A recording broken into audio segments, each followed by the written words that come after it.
Well, we've got a pretty big update on the Jonathan Majors story, and this one is not in the rumor mill, comes directly from Deadline, and has huge implications. Let's take a couple minutes to talk about Majors being dropped by his management company.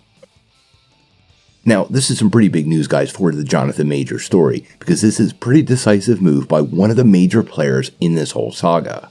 As many of you know, Majors was recently arrested in New York, and since then he actually had his PR company drop him from their roles.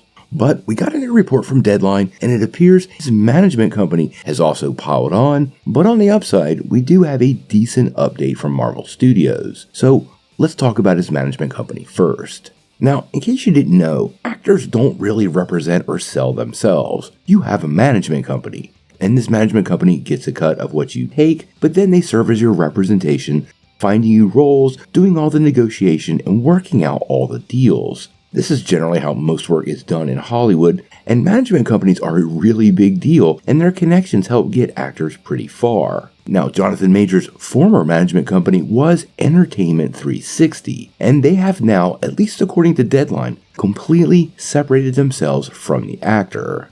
Now, this has pretty big implications because they wouldn't just walk away from this given the stakes of his upcoming career. Not only have they been managing him for a really long time and have gotten him some big projects, but right now he's set up for the biggest projects potentially ever in his career. That would be 2 Avengers movies. And seeing how the last 2 did about $2 billion, the cut for Entertainment 360 on a project of that scale would have been massive. This is a really big clue on what's going on behind the scenes, and for a major company to make this kind of move and separate themselves from that kind of money means they must be incredibly worried about what the future holds for the actor. It's pretty clear to me they do not want to take a chance on Majors moving down the road, and how this impacts him going forward will be pretty interesting and very likely to have huge impacts on any future gigs he hopes to get.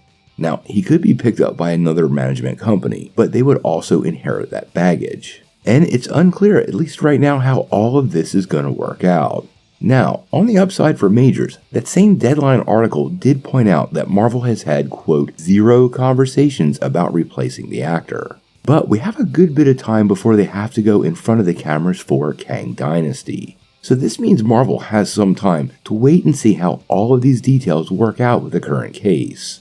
It feels like Marvel's kind of taking a wait and see approach. That might be the best bet for them from a contractual and legal standpoint, but you really don't want to be standing around kind of seeing which way the wind blows in situations like these, so I do suspect Iger and Feige might make some kind of decision soon, but we're going to have to hold out for the rest of that news. Now, I think this is far from over. I really am, like I've said many times, a innocent until proven guilty kind of guy, but these are private business matters, and again, I do wonder what the management company might know that we don't. I guess until we have more details, we're going to have to wait and see.